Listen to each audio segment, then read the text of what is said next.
נועם סגל, בבקשה. תודה רבה ליושב-ראש. אני אתייחס לנקודה אחת מאוד מאוד ספציפית. סליחה? אני תכף אציג את עצמי. אני נועם סגל מהפורום הישראלי לאנרגיה. אני גם חוקר בתחום האנרגיה. הדוקטורט שלי עוסק במשברי הנפט של שנות ה-70, משברי הנפט הערביים. ואני אתייחס לנקודה אחת מאוד ספציפית, וזה נקודת הביטחון האנרגטי, שלמעשה המתווה נשען עליו. ביטחון אנרגטי זה לא איזושהי מילה שזורקים אותה בחלל האוויר, יש לה הגדרות מאוד מאוד ברורות. אמינות הספקה, זמינות, מחיר, שיקולי סביבה, אלה ארבעת היסודות של ביטחון אנרגטי. והמתווה שמבקשים להפעיל את סעיף 52 בשביל להשיג ביטחון אנרגטי לא עונה אף לא על אחד מהתנאים האלה. אם היה ביטחון אנרגטי, המדינה הייתה מחייבת את חברות הגז לפי הוראות החוק, לפי החזקה שהם קיבלו, לפתח את שדה לוויתן כדי להבטיח את הזמינות. אם אכן היה מדובר בביטחון אנרגטי, המדינה הייתה מחייבת, הממשלה, את ההחלטה שלה להקים צינור נוסף על מנת להבטיח את האמינות. היה מוטל פיקוח על המחירים, להבטיח את סוגיית המחיר. זאת אומרת, אנחנו רואים שלא מתקיימים כאן... למה פיקוח על המחירים שייך לביטחון אנרגטי? כך מוגדר ביטחון אנרגטי. זה הספרות, זה המחקר, ככה זה... שמשתמשים במונח, צריך להבין במה משתמשים בו. יש נימוק, אתה יכול לנצל. בוודאי. לא. הביטוי זה affordable price. זה בסדר, זה תרגום לאנגלית. התבקשנו. לא, אני לא אומרת לא פיקוח מחירים. affordable price זה חלק מההגדרה של ביטחון אנרגטי לעצמי. השתמשה המדינה בזה. אני לא ראיתי שהמתווה עונה אף לא על אחת מההגדרות האלה. עכשיו אני רוצה להתייחס כאן להיבט נוסף. אני שירתתי בצבא בחטיבת המחקר בחיל המודיעין, ואני כתבתי סקירות שמאוד דומות לסקירה שהוגשה על ידי המועצה... יש הרבה שמאלנים שם, אם אני לא טועה. על ידי הסקירה שהוכנה על ידי המל"ל ומשרד החוץ. סקירה של 10 עמודים, שעל בסיסה מונח גורל של באמת סוגיה כבדת גורל שהוועדה הזאת דנה בה הרבה מאוד שנים. לעניות דעתי, הסקירה הזאת היא מלאת חורים, היא לא מקצועית, היא לא יכולה לשמש כבסיס מקצועי לקבלת החלטה שכזאת, ואני אדגים. איזה סקירה? הוגשו שני מסמכים, אחד של משרד החוץ והשני של המל"ל, ואני אדגיש שהם הוגשו פעמיים. פעם אחת לפני הדיון בקבינט הביטחוני, ואז הם הוגשו בצורה מתוקנת לוועדה, ואני תכף אפרט על זה. אני באמת לא אדבר ארוכות. אני אתן רק דוגמה אחת לאחד החורים שנמצאים בחוות הדעת הזאת. מאיימים בה שאם לא יאושר מתווה הגז, אז הגז שבעצם יספק למצרים, יספק לירדן, הוא גז מאיראן. עכשיו, למיטב ידיעתי, כשאני מסתכל במפה, על מנת לספק גז מאיראן לירדן, צריך לחצות את עיראק, את האזור שנמצא בשליטת דאעש. אני לא חושב שזה רציני לבוא ולטעון שיש סכנה שגז איראני יזין את ירדן, ולכן צריך לאפשר ייצוא של גז ישראלי לירדן. וזו רק דוגמה אחת. אני חושב אבל ששאלה יותר חמורה מזו... הוא יעבור דרך הים, דרך אותו צינור שיביא מלוויתן את הגז לירדן. אתה מבין? יקיפו את היבשת ואז... אוקיי.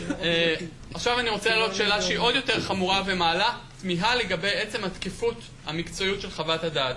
כי ממש מספר שבועות אחרי שפורסמה חוות הדעת הזאת, שאני מזכיר, היא הבסיס, זאת אומרת, מתווה הגז, כתוב, השיקולים שלו הם שיקולים ביטחוניים. כמה שבועות אחר כך פורסם על תגלית גז ענקית במצרים, התגלית של שדה זוהר. עכשיו, התגלית הזאת והיא משפיעה באופן מהותי על מתווה הגז, משום שאם אנחנו טוענים שמצרים צריכה גז, כי אחרת השלטון שם יקרוס, ולכן ישראל צריכה לתמוך ביציבות השלטונית שם, ופתאום מתגלה תגלית כזאת, שהייתה גלויה בכל אמצעי התקשורת, זה לא משהו שצנח בן לילה, והמועצה לביטחון לאומי לא מציינת את זאת, אז אחת משתיים. או שהם פספסו את זה, ואז זה מעלה תהיות בכלל על התקפות של הערכה שלהם, או שהדבר, ואני לא ארמז פה, אבל יכול להיות שהדבר לא קרה במקרה. או שראש הממשלה המצרי אמר שהם עדיין צריכים את הגז.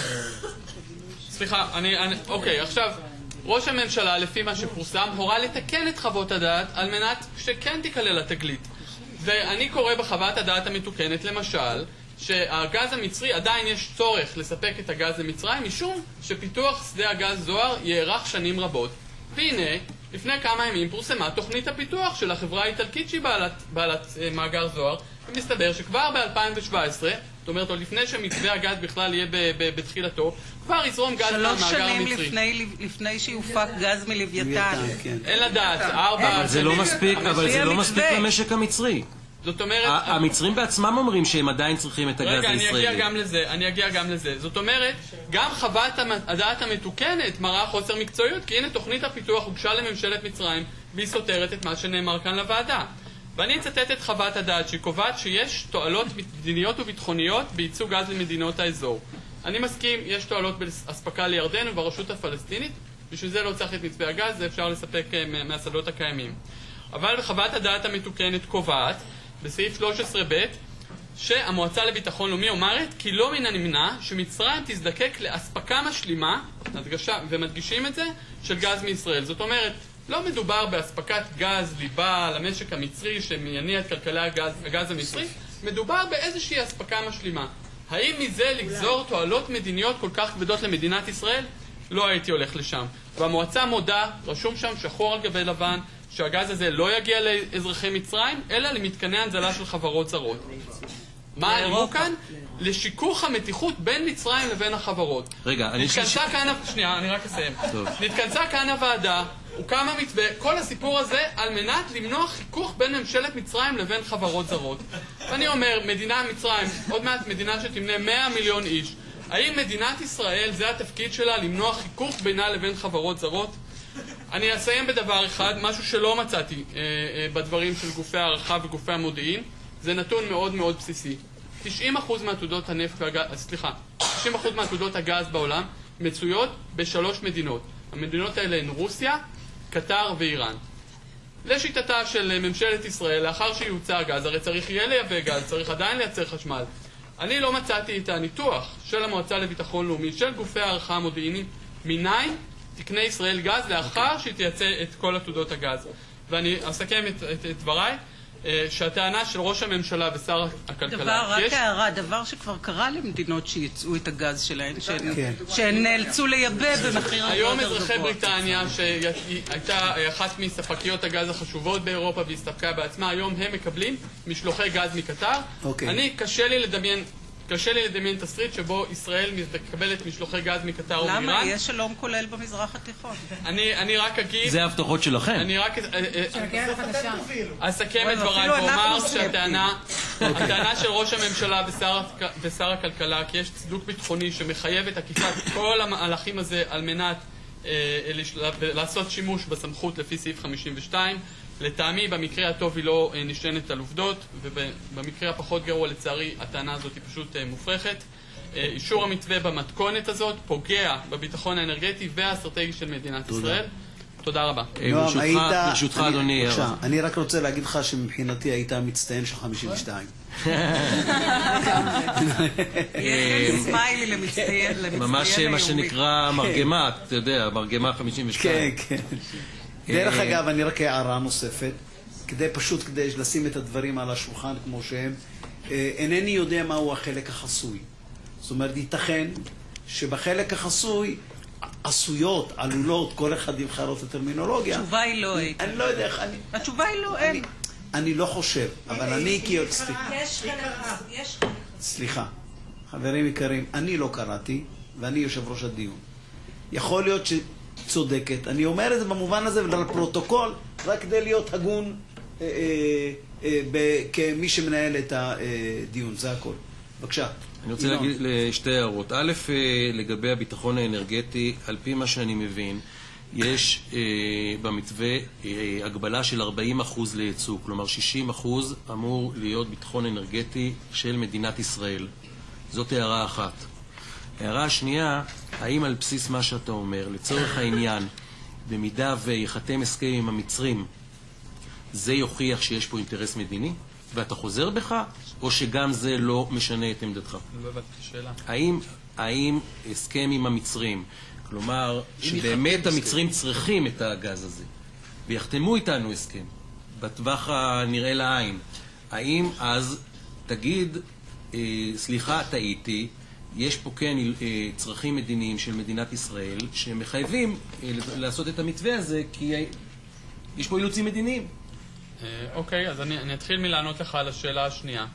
אני לא חושב שתפקידה של מדינת ישראל ויכולותיה וכמויות הגז שנמצאות בה לספק את צרכי האנרגיה של מצרים. כמות האנרגיה שמצרים צריכה, תוך 6 שנים אפשר לחסל את כל מאגרי הגז של מדינת ישראל. אני חושב, עם כל הצער שבכך, שמדינת ישראל צריכה לשים את האינטרסים שלה במקום הראשון. וזה לא התפקיד של מדינת ישראל ושדות הגז של ישראל לספק אנרגיה למצרים. וזה מתחבר, אז אתה אומר לגבי ביטחון אנרגטי, לא לגבי שיקולים מדיניים. שאלת לגבי, כן, שאלת לגבי... שיקולים מדיניים זה לגבי שיתוף פעולה עם מצרים. שיתוף פעולה עם מצרים מתקיים בתחום הגז, אבל פה לא מדובר בזה, פה מדובר על הצלת המשטר המצרי מפני קריסתו. והדבר הזה לא מתקיים, והוא גם לא היה מתקיים עם מלא אישור הגז. זאת אומרת, כמות הגז שהייתה מיוצאת ממילא לא הייתה משפיעה על המשק המצרי. לא היה בה כדי לספק את הכלכלה המצרית. המצרים רוצים, כלומר, יש להם כן אינטרס. עכשיו, אתה יכול להגיד לגבי, זה לא יעזור, ואתה יכול להגיד, זה לא חשוב לשמור על מצרים. הוא אומר שזה שולי. אני אומר שזה שולי. בכל מקרה זה שולי. חברים, אל תפרשנו אותו. אם אפשר שאלת המשך, האם אתה או מישהו אחר, אולי המל"ל, או מכיוון שאני מתנצלת מראש, אני לא קראתי את חוות הדעת האלה ואני לא בקיאה בהן, אז לכן אני שואלת, אם זו שאלה שנענתה במקומות אחרים, אז תגידו לי. האם יש איזושהי סקירה גיאו-מדינית, באיזה אופן, נניח טרם הגילוי של שדה זוהר, באיזה אופן אותו יצוא צפוי למצרים היה אמור לשמור על האינטרסים המדיניים-ביטחוניים של ישראל במובן של היציבות השלטונית במצרים? כלומר, איך זה פשוט, איך זה שמדינת ישראל תמכור גז למצרים ישמור על יציבות השלטון במצרים? לצורך העניין. נניח שזה איזשהו אינטרס הזה. השאלה מאוד פשוטה. מצרים נמצאת במצוקת אנרגיה אמיתית, או לפחות נמצאה עד התגלית האמיתית. מצרים צריכה לספק מדי שנה 1,000,000 מקומות עבודה חדשים לאזרחים במצרים. היא צריכה להקים מפעלים, היא צריכה להקים תעשייה.